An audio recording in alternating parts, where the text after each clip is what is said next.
Hotbed Talk. Natasha Curran, consultant in anaesthesia and leads our pain management centre at University College Hospital. She's on the NHS England Pain Reference Group. She writes nice guidelines, and when she's not doing that, she comes here to Dingle to tell us about her latest experience. I looked at the title of the talk, and I read it as Academic Health Services Network Opportunities and Knocks. But I think it's a bit more positive than that. It's Academic Health Services Network Opportunity Knocks. So on that upbeat note, Natasha, come and tell us about that. Okay. Thank you very much for the opportunity to talk in Dingle. It's always a real pleasure to come here. And so today I'm talking about Academic Health Science Networks because about 3 months ago I started as a medical director in one. Ramni said, when I remember Ramni first asked me, she goes, what qualifications did you need to have that, Tash? Which perhaps wasn't as negative as it might have sounded. But I think actually one of the things that was attractive for the organisation was having a real generalist. So someone who's an anaesthetist and pain doctor and also who's led clinical services and has a lot of empathy then for clinicians and general managers, for example, who are trying to implement change and struggling against all of the things that have already been mentioned this morning. So, the Academic Health Science Networks operate in England. Okay, so I'm sorry if this doesn't cover your patch, but I hope it will be useful because there's a theme running through today's talks around networks. And the one I work in is the Health Innovation Network, highlighted in green there, which is in South London. So the Academic Health Science Networks were formed 5 years ago, and they've just been relicensed for another 5 years. And they were formed, NHS England formed them as a response to that well-known sort of statistic, if you like, that it takes, you might have evidence base in something, but it takes perhaps 17 years for that to make it into usual practice. So just this quote here from the Academic Health Science Networks, the AHSN network. The NHS has huge potential to be creative and innovate, as you will all know, but it remains slow to adopt innovation, research and best practice. So the idea about the AHSNs were that they were to be to mobilise that expertise and knowledge, using not just healthcare but academia and industry to pull in that innovation across the NHS more quickly. So I work at, they're all called different names and they're set up slightly differently. So where I work in South London, it's called the Health Innovation Network, and our strapline there, speeding up the best in health and care together. So the idea is that, well, we're a membership organisation, so people pay their subs. So we've got 55 members, and I'll show you a picture of the members in a minute. And we also get funding from NHS England, from NHS England programmes, from NHSI, for NHS Improvement, that is, for patient safety collaboratives. And then we also do some small amounts of consultancy work. And that might be, for example, say you've got something that you want to measure, but you haven't quite got the skills in your organisation or your team, and you don't want to go to a kind of consultancy firm like KPMG. You'd rather have your local NHS organisation do that. Somewhere like the Health Innovation might be able to do that for you. And most of the academic health science networks serve about the same population. It's no accident that that's about the same in every academic health science network of about 3.5 million people. And so there's 12 boroughs, so that's 12 clinical commissioning groups in South London which feed in to our academic health science network, or 2 STPs, and Mark's going to be talking about sustainability and transformation partnerships next. Okay, so this is what I've been doing the last 3 months, is basically getting to know South London. I used to go, for those of you who know London, I sort of drew a line at South Bank, but now I've been sort of like jumping all over Camberwell, Bexley, Bromley. I've visited 7 acute trusts, because not shown on here is Epsom and St Heliers, another hospital trust, 3 mental health trusts, lots of hospices, the clinical commissioning groups, and lots of patient and charity providers as well. And although I could have thought that the academic health science networks were about improving lives, making us all healthier, and saving money at the same time, the thing that I didn't really realise was the third objective of our goals, which is to drive economic growth. So that's creating wealth in our country in terms of small businesses that we want to help that might be technological or digital health products, and creating jobs through those as well. The fact that the NHS is in a unique position to be able, because of our infrastructure, if you like, to be able to trial things, scale them, and show benefit for large population sizes, and we might be able to export that and make money for the nation. Most academic health sciences have themes. Again, they're different depending on what your local needs are and what perhaps your STPs or your health and wellbeing boards have decided is important. Ours are diabetes and stroke prevention, healthy ageing and mental health, musculoskeletal and joint pain, patient safety, which has an overlap with the patient safety collaboratives, experience and optimisation management, and digital health. And we have a particular focus on digital health and technology. So we have clinical directors and programme directors in each of those. And the bottom line, I guess, is about the things that are required, because, so what if you've got a great diabetes project or programme or an intervention or innovation? You need to be able to support the change in the system to enable that to come to fruition. So we've got a great informatics team which make nice infographics and measure and track outcomes over periods. And we do things like build capacity in terms of projects on the ground in acute trusts and in primary care, and acting as an innovation exchange and communicating those things across our system of members. So again, this is an infographic from last year, which shows a sort of the varied, I suppose, impact that the Health Innovation Network's had. In terms of, we've got a graduate placement scheme, which is almost like a matchmaking scheme where graduates, non-clinician graduates, so for example in IT or HR, can be matched to, there's a real need in our member organisations for great graduates in certain arenas, particularly IT and informatics. So matching those things has been mutually beneficial. So spreading innovations, leveraging funds from joint funding from either charities, companies, in terms of corporates. And then I guess the most important thing is, apart from creating jobs and supporting, is then supporting great care. So at the top there you can see a couple of things of impacts on patients with diabetes, which is increasing the number of appropriate insulin pumps used, and getting people to our structured education sessions about diabetes. And I just thought I'd mention a bit more about diabetes. It sounds very easy, wouldn't it, to get a structured education programme across the whole of South London available, but that's been a huge amount of work, and I can't take any credit for it. That happened before I started. So getting those 12 CCGs to agree, sign up to this, and any patient now in South London can sign up in one borough and at any time do a structured education programme in another. We've also developed multidisciplinary foot care. Again, this wasn't something that's not been done, but really trying to spread that through the whole of that 3.5 million population, so that you have a vascular or orthopaedic surgeon working with a diabetologist or a diabetes nurse to reduce the number of amputations with podiatrist. So because the academic health science networks haven't been around for very long, I think I for one don't really quite understand how we should all interrelate, the STPs, the CCGs, the acutes.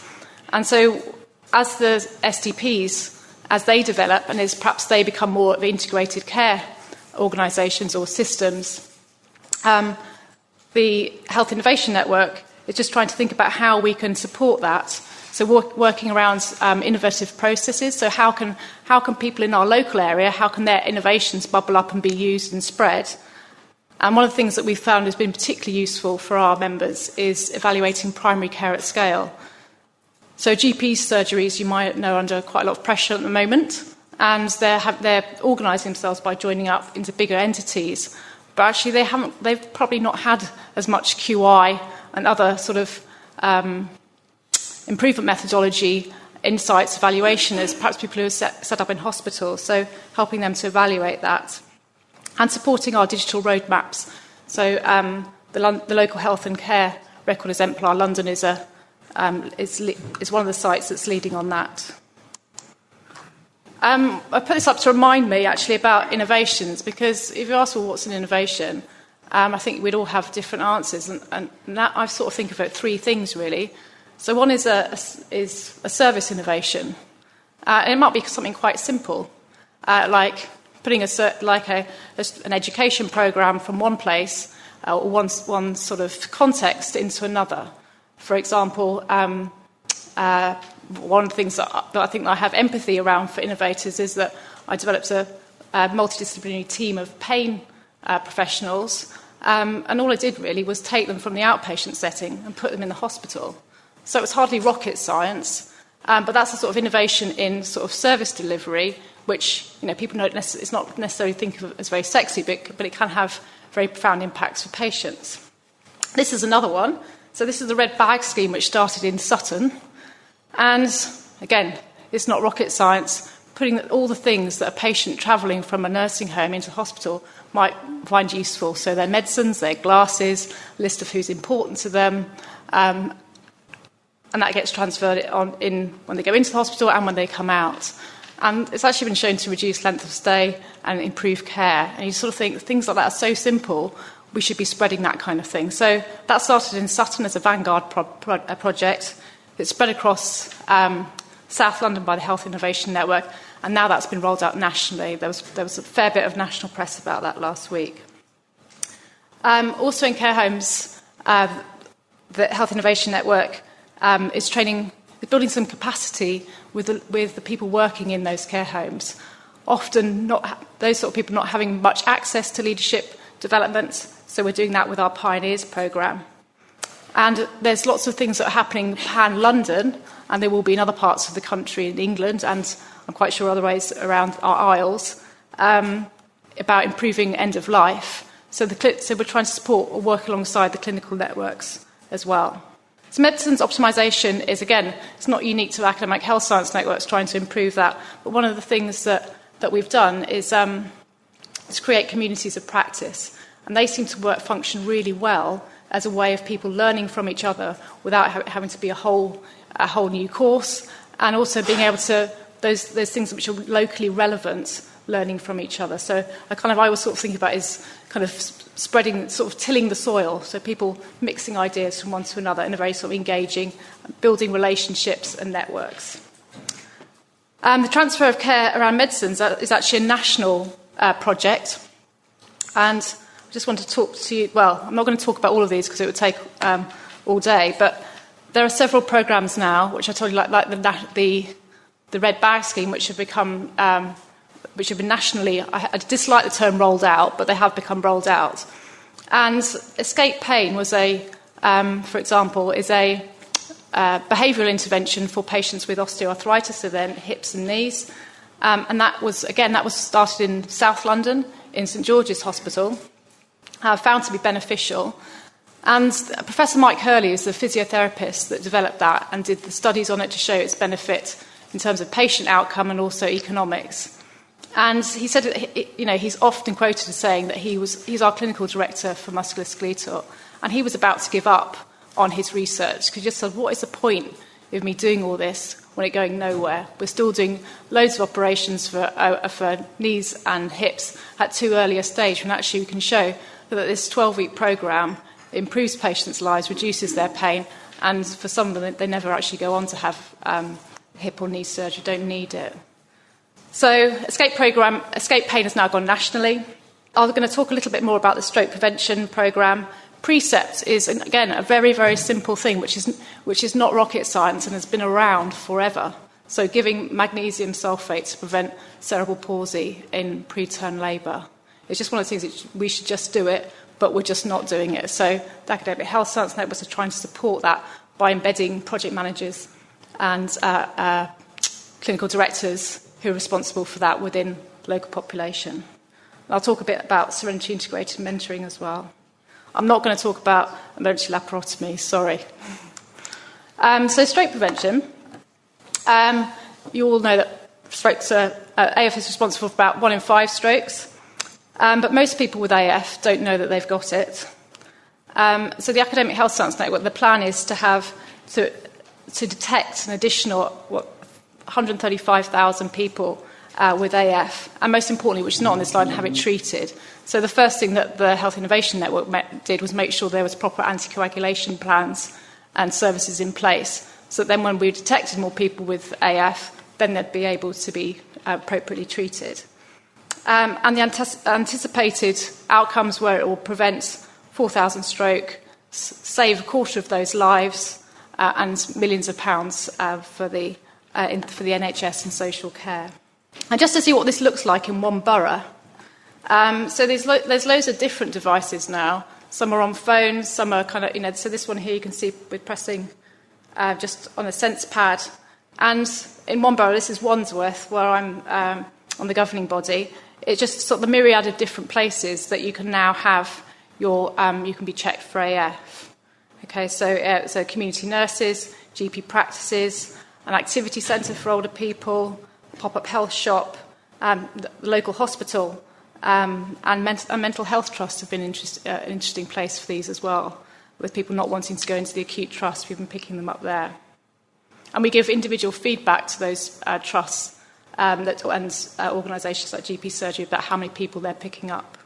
Serenity integrated mentoring, I just want to show you, because this is a thing about working across boundaries, really. So this was started in the Isle of Wight, and it's collaboration between, the need was there were a very small number of service users with severe mental health needs going to A&E, calling ambulances, not getting good care, being in hospital for a long time. So the collaboration is a police officer and community mental health team working together. So police officers on their own couldn't manage the problem. The police actually was where most of the money was being sucked up, and community mental health. So actually, so this is when it started. So you can see here in terms of the use of police incidents, mental health assessments, ambulance deployments, ED attendances, and mental health assessments. And working together, that team managed to reduce the economic burden, but most importantly, the patients then weren't needing to be in hospital, being treated outside. I mentioned escape pain. So now escape pain, rather than just being in St George's Hospital, is around 90 sites across England, and saving huge amounts for our NHS. Another of the things that the academic health sciences do is sort of support the innovation accelerator. So it supports one individual or one project for a period of time, and it's projects which are thought to be something which needs a bit of input to get them to be able to be nationally relevant. So one of these was Doctor Doctor. So this is a digital outpatient platform. And it essentially puts the hospital directly in touch with patients through their phone, and reduces. They can basically they can cancel their appointment, make a new one, and the platform sits with all of the EPR, so the clinic outpatients, sucks the lists from that and redirects the clinic and the patient together, so that essentially you're saving loads of administration time. Patients are more likely to turn up for their appointments, and it's sort of like one of those win-win, no-brainers. It's reduced waiting times for patients, saved thousands. In St Thomas's, one of the trusts that's rolled it out.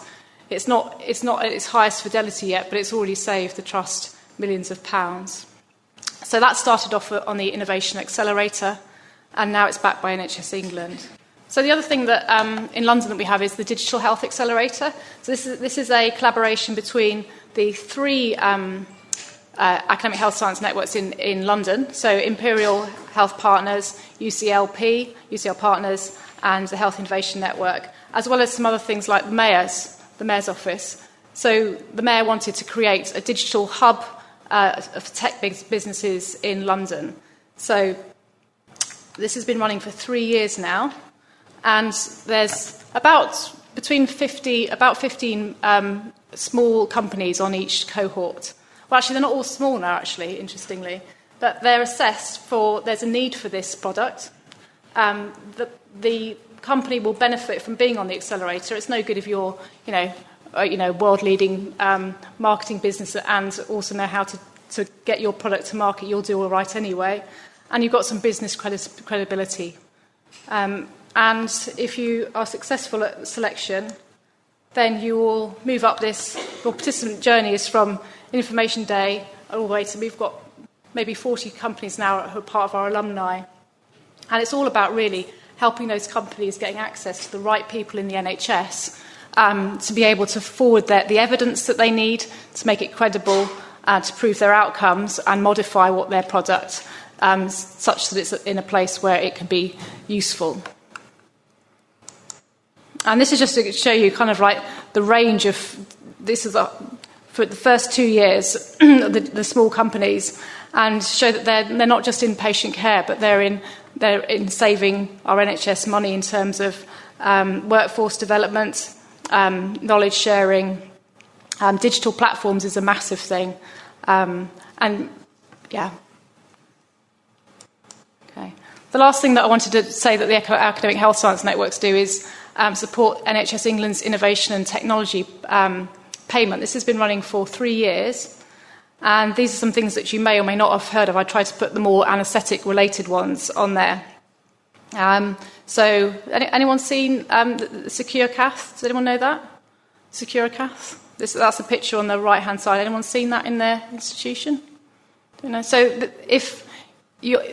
what we're trying to do as Academic Health Science Network is put the procurement people alongside your innovation lead, because these are now available at no cost to the trust or to whichever provider is using the information. Like My COPD is a digital platform for managing COPD. So mainly CCGs will buy that, but it's not at no cost for the first 2 years. So it's just as an incentive to try to get people to uptake things which might not otherwise, which have been shown to improve patient outcome in one domain or another. We also find out locally that some things are better anyway. Like one of the things I haven't put on there is a suture which reduces surgical site infection. If you've already got a great surgical site infection rate in your institution, there's no point having that, so you won't be eligible for it. So I would say that NHS England, the Academic Health Science Networks, are learning as they go with this sort of thing. It's not perfect, and we get lots of challenge about the evidence. And we've got something else which is equivalent. So I think it's a case of adopt or explain and making people aware that these things are here. Okay, I'll stop there. I'll be very happy to take any questions later. Thank you. Nick Majerison here. Thanks for listening to Top Med Talk. Now, before we let you go, it's important that we remind you to subscribe to Top Med Talk. That way you'll never, ever miss another episode. Also, if we could encourage you to join us on social media, Twitter, Facebook, LinkedIn, YouTube, pretty much every single social media platform, we're there. Join us. And finally, check out topmedtalk.com. If you go to our website, you can subscribe to email updates. That way we can always tell you where we're going to be, what we're going to be doing, and how you can join us. topmedtalk.com, and click on the section marked email updates. Finally, Top Med Talk is proud to act as the broadcasting arm of EBPOM, Evidence-Based Perioperative Medicine. We'd love you to find out more about them as well. ebpom.org is their website. That's ebpom.org. And if you go to ebpom.org/meetings, you can find out about some of the wonderful meetings that we attend and cover across the year here on Top Med Talk. That's ebpom.org/meetings.